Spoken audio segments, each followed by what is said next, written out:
رسول کریم صلی اللہ علیہ وسلم عرب کی کواری لڑکیوں سے زیادہ حیا والے تھے، کواری لڑکیوں سے زیادہ حضور حیا نے سورہ نور کی آیت نمبر 30 میں کہا کہ کل للمؤمنین یغضوا من ابصارہم، فرمایا کہ اے محبوب علیہ السلام مومن مردوں سے کہہ دو کہ اپنی نظریں جھکا کے رکھیں، اپنی نظریں. اور اگلی آیت میں فرمایا وَقُلْ لِلْمُؤْمِنَاتِ یغضضن من ابصارہن، فرمایا کہ اے محبوب مومن عورتوں سے بھی کہہ دو کہ اپنی نظریں جھکا. مرد بھی اپنی نظر جھکا کے رکھے گا عورت کی طرف، لیکن یہ ساری پابندی صرف مرد پر نہیں، عورت بھی غیر محرم کا چہرہ نہیں دیکھے گی، اس پر بھی اسی طرح نظر جھکانے کا حکم ہے جس طرح کے وہ ہر دکاندار کو بھائی جان کہہ کے گفتگو کرنے کی اس کو بھی اجازت نہیں ہے کہ وہ سمجھے کہ پابندی تو مرد نے کرنی تھی، میں نے تھوڑی کرنی تھی. وہ جس کے پاس جائے، جہاں بھی جائے، ڈاکٹر کے پاس جائے، باہر جائے، تو وہ جس طرح مرضی اس کا دل چاہے وہ بات چیت کرے، اس کی عورت کو بھی اجازت اسلام نہیں دیتا. بنیادی طور پہ اسلام شرم و حیا کا دین ہے، حیا کی بات کرتا ہے. حیا کی جب ہم تعریف کرتے ہیں تو حیا کی تعریف یہ ہے کہ کوئی کبھی چیز دیکھ کے نا تو آپ کی طبیعت میں کراہت محسوس ہو، آپ کوئی غلط جملہ منہ سے نکالتے ہوئے ذرا جھجکیں، آپ کوئی غلط بات کرتے ہوئے تھوڑا بوجھ محسوس کریں. ہمارے ہاں تیزی سے فروغ پایا ہے بے حیائی میں. سنگیوں کی محفلیں، یاروں کی محفلیں، اس میں غلیظ گفتگو ہوتی ہے. اللہ ماشاء جن دوستوں کو بڑی پاک صاف گفتگو کرنی چاہیے. دوستی کا رشتہ بڑا مقدس رشتہ ہے، جو یہاں ایک دوسرے سے پیار کریں گے جنت میں بھی اکٹھے داخل کیے جائیں گے.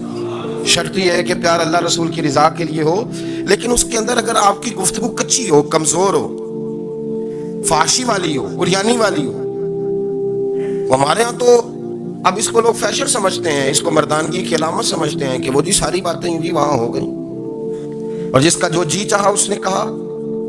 آپ جب حیا کے دائرے میں ہوتے ہیں تو آپ خود بھی سکون محسوس کرتے ہیں. دیکھیں نا، آپ کو نیند سکون سے کہاں آتی ہے؟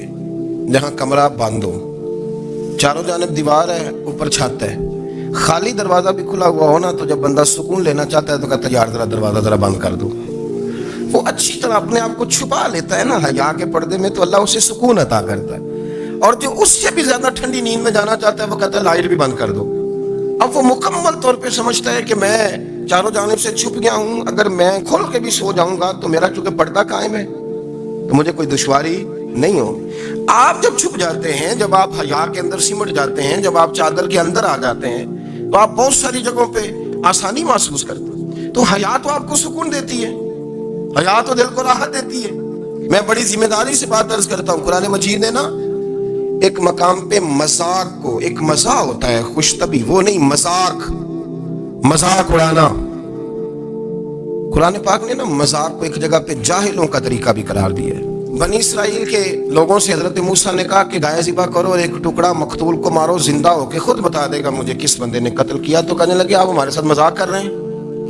تو قرآن مجید کہتا ہے کہ حضرت سیدنا موسیٰ علیہ السلام فرمانے لگے اعوذ باللہ ان اکون من الجاہلین، فرمانے لگے میں اللہ کی پناہ مانگتا ہوں کہ میں جاہلوں میں سے ہو جاؤں. یہ مذاق کرنا تو جاہلوں کا طریقہ ہے.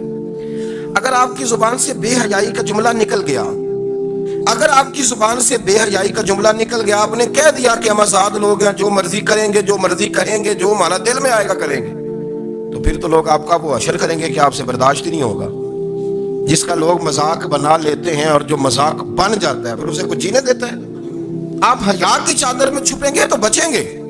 اگر آپ نے اپنا مذاق بنوا لیا یہ کہہ کے کہ میں نے مرضی کرنی ہے، پھر یاد رکھنا چھپنے کو جگہ نہیں ملے گی، پھر تکلیف میں آ جائیں گے، پھر بہت بڑی اذیت کا شکار ہو جائیں. شرم و حیا، عرب کے اندر جو کواری لڑکیاں تھیں ان میں بڑی حیا ہوتی تھی. الحمدللہ میں بڑے فخر سے کہتا ہوں کہ میرے پنجاب کی، میرے پاکستان کی بیٹیاں بھی 20 دفعہ ان کا ابا کہے تیری شادی کرنی ہے تو وہ آنکھ نہیں اٹھا پاتی آج بھی. یہ تو وہ چند لوگ ہیں جو کہتے ہیں ہم ہائی کلاس ہو گئے، ہمیں نہیں پتا کہ وہ روشن خیال ہو گئے ہیں کہ روغن خیال ہو گئے، پتہ نہیں کدھر چلے گئے. ورنہ ہماری بیٹیاں آج بھی جب ان سے ان کا باپ، ان کی ماں بات کرتی ہے تیری شادی کی، تو وہ تو شرم کے ساتھ پچھلے سے پچھلے کمرے میں چھپتی ہیں. یہ اللہ نے فضل کیا ہوا ہے اس ملت پر. تو عرب کی لڑکی بڑی حیا والی ہوتی تھی، اس سے کوئی بات کرنی پڑتی تھی تو 20 دفعہ بات کی جاتی، پھر بھی وہ عورت چھپتی پھرتی تھی. حضرت عائشہ صدیقہ رضی اللہ تعالیٰ عنہ فرمانے لگیں میرے نبی پاک صلی اللہ علیہ وسلم عرب کی کواری لڑکیوں سے بھی زیادہ حیا کرنے والے. قاضی اعجاز مالکی نے، شیخ عبدالحق محدث دہلوی نے، دیگر بزرگ جو سیرت نگار گزرے انہوں نے لکھا ہے کہ نبی پاک صلی اللہ علیہ وسلم کے اندر 100 مردوں سے زیادہ طاقت تھی.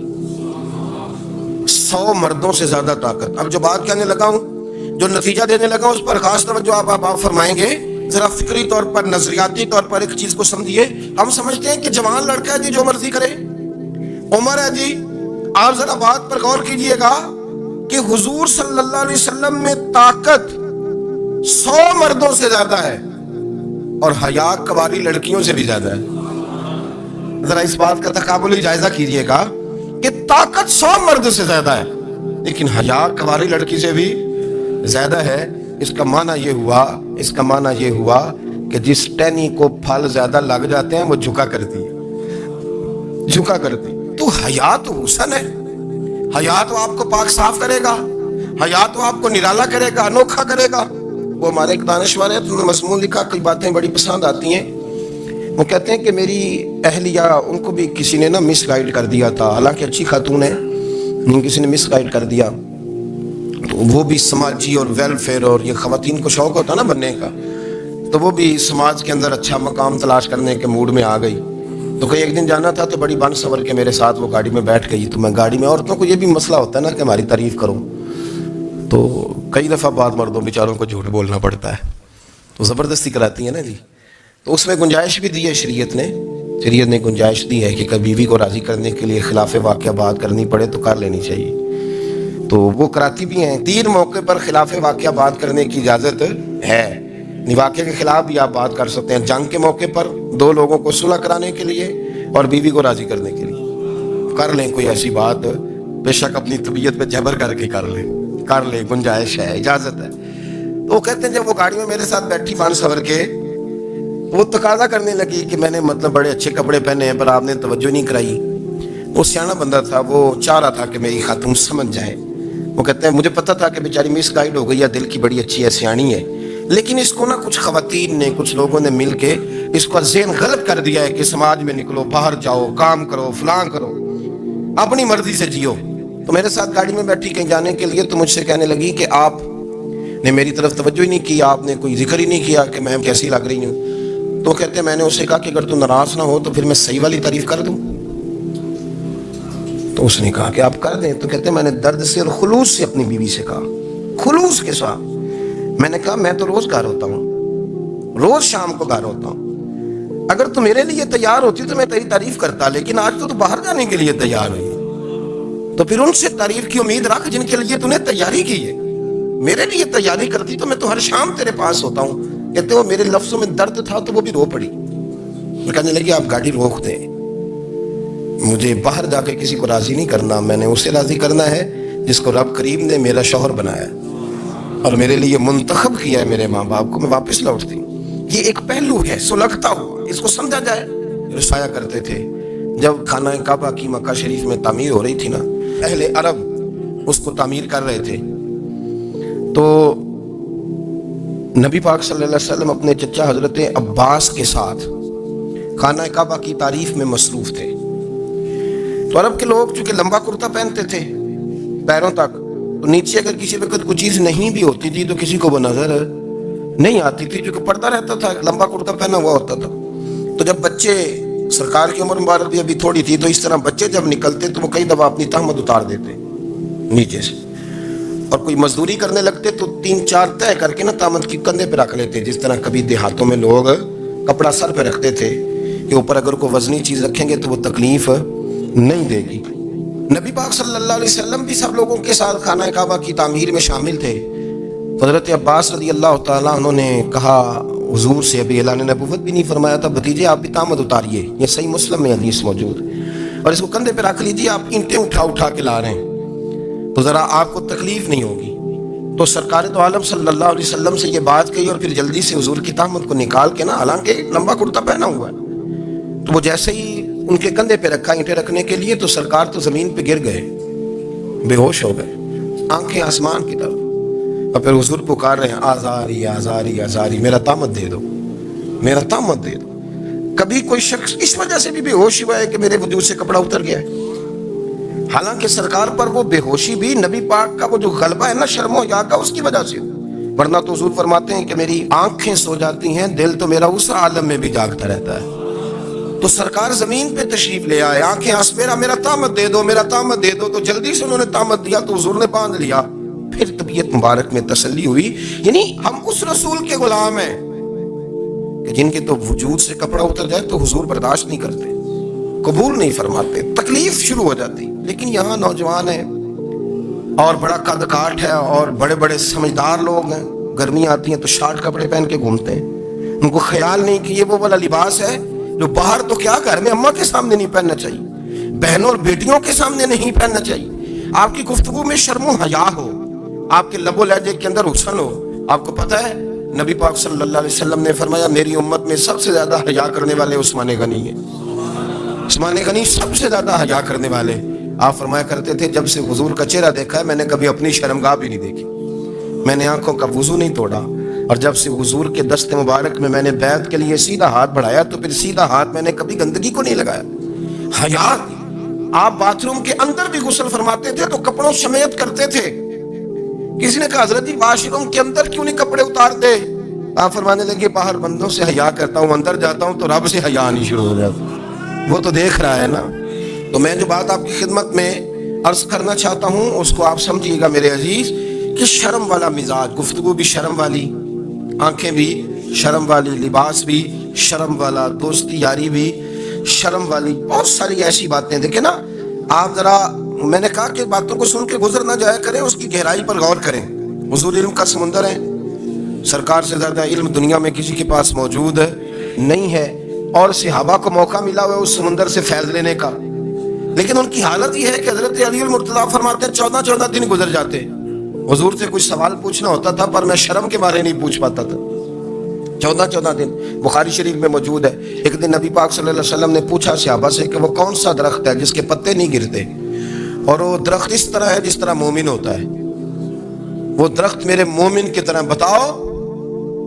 حضرت عبداللہ ابن عمر فرماتے ہیں مجھے پتا تھا کہ وہ کھجور کا درخت ہے، لیکن چونکہ ابو بکر صدیق بھی بیٹھے ہیں، عمر فاروق بھی بیٹھے ہیں، مولا علی بھی بیٹھے ہیں، عثمان غنی بھی بیٹھے ہیں، اتنے جید لوگ بیٹھے ہیں، تو مجھے حیا آتی تھی کہ میں کیوں جواب دوں۔ کہتے سرکار نے کئی دفعہ پوچھا، لوگوں نے کئی اور درخت بتائے، پر فرمایا تمہارا جواب درست نہیں ہے۔ آپ حیا کے اس پہلو پر غور کریں کہ سوال کا جواب آتا ہے، سوال کا جواب، یعنی مجھے سوال کا جواب آتا اور پھر میں دوں نہ، مجھے بدعزمی نہ ہو جائے گی؟ یہ کیسے ممکن ہے کہ میری رات گزر جائے مجھے پتا بھی تھا اور میں نے بتایا نہیں؟ بہت سارے لوگ آ کے بہت ساری باتیں بتاتے ہیں، بہت ساری باتیں وہ سمجھاتے ہیں، تو ہم غور سے ان کا چہرہ دیکھنے لگ جاتے ہیں، کہتے ہیں یار اس کا تو دعویٰ تھا کہ میں سمجھ نہیں آتا ہوں، تو یہ تو ہمیں سمجھا رہا ہے، چلو الحمدللہ ہم سمجھنے کو تیار ہے۔ لیکن میرے عزیز پتہ بھی ہے جواب کا، علم بھی ہے، لیکن فرماتے ہیں میری حیا نے مجھے اجازت نہ دی کہ میں جواب دوں۔ آپ فرماتے ہیں پھر حضور سے صحابہ نے عرض کی کہ یا رسول اللہ آپ ہی بتا دیں وہ درخت کون سا ہے، تو حضور نے فرمایا بھئی وہ کھجور کا درخت ہے۔ تو آپ فرماتے ہیں میں دل میں کہہ رہا تھا کہ الحمدللہ میرا جواب درست ہے، حالانکہ میں نے جواب دیا ہی نہیں۔ تو لفظوں میں حیا، جملوں میں حیا، آنکھوں میں حیا، اٹھنے میں حیا، بیٹھنے میں حیا، چلنے میں حیا ایک خوبصورت حسن ہے، اور نبی پاک صلی اللہ علیہ وسلم نے فرمایا جب تو بے حیا ہو جائے نا پھر تو آزاد ہے، پھر تو جو مرضی کا، پھر تو جو۔ اس لیے بزرگ جب کسی کو بے حیا کہتے تھے نا، اللہ اکبر، جب کسی کو کہتے تھے نا یہ بے حیا ہے تو لوگ سمجھتے تھے کہ کوئی ہلکی سی بات کر دی ہے، لیکن ان کا معنی یہ ہوتا تھا کہ بس بھائی اب اس کے ساتھ کوئی کلام کرنے کی ضرورت، اس کو اب اصلاح کی ضرورت نہیں، یہ بے حیا ہے۔ کیا معنی؟ کہ اب یہ جو اس کے دل میں آئے گا وہ کرے گا، جو اس کی طبیعت چاہے گی وہ کرے گا، اب یہ کسی پہلو بھی قابو آنے کو تیار بے حیا ہو گیا۔ بے حیائی بہت بڑا عیب ہے، اور جو لوگ کہتے ہیں کہ ہمیں بالکل آزادی ہونی چاہیے، ہمارا اپنا جسم ہے تو ہماری اپنی مرضی چلے گی۔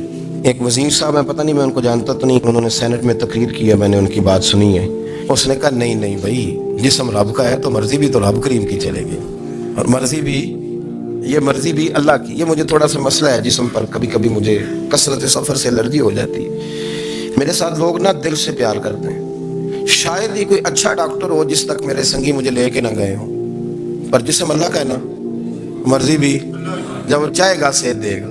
کیوں کچے کاموں میں لوگ پڑ گئے، کیوں غلط لوگ سوچ میں پڑ جاتے ہیں؟ یہ اسی کا ہے، اور جب وہ چاہے گا، آپ اس بات کو اچھے طریقے سے سمجھ لیں کہ جو اپنی مرضی چوکوں چوراہوں میں کر رہے ہوتے ہیں نا، جو مرضی گاندمند، وہ جانور ہوتے ہیں، وہ جانور ہوتے ہیں جو نہ چونک دیکھتے ہیں، نہ گلی دیکھتے ہیں، نہ انہیں پتہ ہوتا ہے کہ جگہ کون سی ہے۔ وہ انسان ہے، میں نے کہہ دیا جو میں نے کہنا تھا، میں نے کہہ دیا، وہ جانور ہوتے ہیں۔ اور جو کچھ انسان ہوتے ہیں نا، ان کے اندر کچھ نہ کچھ پھر شرم حیا بھی ہوتی ہے۔ وہ چوکوں چوراہوں میں وہ حرکتیں اور وہ کام نہیں کرتے جو جانور کرتے ہیں۔ ان کے لیے بڑے پردے ہوتے ہیں، ان کے لیے بڑی باتیں ہوتی ہیں، ان کے لیے بڑا کچھ ہوتا ہے۔ جو بالکل آزاد ہو جائے، کوئی پتہ نہ ہو کس وقت کیا کہنا ہے کیا کرنا ہے، تو پھر وہ دائرہ انسانیت سے خارج ہو جاتا ہے۔ ہم آپ کو کیا دعوت دیں؟ آپ تو وہ باتیں کر رہے ہیں جو اسلام کا انسانیت کے حق میں بھی ٹھیک نہیں۔ آپ تو وہ والی باتیں کر رہے ہیں جن کا انسانیت بھی تقاضا نہیں کرتی کہ یہ باتیں ہونی چاہیے۔ لیکن ایک بات، میں تو جذباتی نہیں ہوتا، میں بڑے غور سے چیزوں کو دیکھتا ہوں، سنتا ہوں، اور نہ میں ان موسمی مینڈکوں کی۔ وہ مجھے عاطف صاحب کہنے لگے جی بڑے بڑے مولوی ایک بندے کے ساتھ بیٹھے ہوئے ہوتے تھے اور وہ روزے میں بڑے بڑے درس دیتا تھا، تو وہ بھی فلانی حرکتیں کر رہا ہے۔ تو میں نے کہا ہم نے تو پرانا کہا تھا کہ موسمی مینڈک ہے، تو پرانے کہہ رہے ہیں کہ اداکار ہے، تو وہ جہاں کاسٹ کریں گے وہاں وہ اداکاری کرے گا۔ آپ کسی مذہبی جگہ کر لیں تو وہاں کر لے گا، کہیں اور جگہ کریں گے تو ہم تو پرانا کہہ رہے ہیں۔ تو کسی کو کبھی سمجھ آتی ہے تو کسی کو کبھی اور جگہ جا کے سمجھ آتی ہے۔ ہم ان لوگوں سے پریشان نہیں ہوتے، کیوں؟ سن لیں، کوئی مایوسی نہیں، ان کے اندر جتنا زور ہے وہ لگائیں۔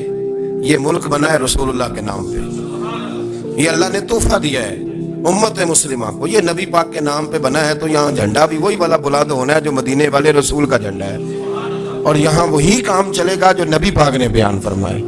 تو اس طرح کئی لوگ آتے ہیں، وہ شور شار کرتے ہیں، چلے جاتے ہیں۔ اتنے نہ پریشان ہوا کریں، بہت سارے لوگ تو بیچارے اس قابل بھی نہیں ہے کہ ان کا نام لیا جائے، مطلب اتنا ہم ان کو اہمیت دیتے ہیں، ان کا ذکر کریں، ان کا نام لیں، ان کی بات کریں، وہ بیچارے اس قابل ہی نہیں ہے، مطلب سٹیٹس نہیں ہے ہمارا، اتنے فارغ ہیں ہم۔ جب جو بندہ آئے گا کہانی چھڑے گا تو ہم چھڑ جائیں گے، اور بھائی اللہ کا فضل ہے الحمدللہ تعالی، لوگوں نے بڑا شور کیا، بڑے زمانے سے دنیا شور کر رہی ہے، پر اللہ کے گھر مسجدیں بھری ہوئی ہیں، مسجدیں بھری ہوئی ہیں۔ ہماری بیٹیاں پردے کرتی ہیں، پردے کو پسند کرتی ہیں، وہ حجاب میں رہتی ہیں، وہ سمجھتی ہیں کہ ہمارا اصل حسن کیا ہے۔ تو یہ پراپیگنڈا پرانا چلا آ رہا ہے، اس کا اللہ کے فضل سے امت مسلمہ پہ نہ کبھی اثر ہوا ہے اور نہ کبھی ہوگا انشاءاللہ۔ اللہ تعالی ہمیں حق پر استقامت عطا فرمائے۔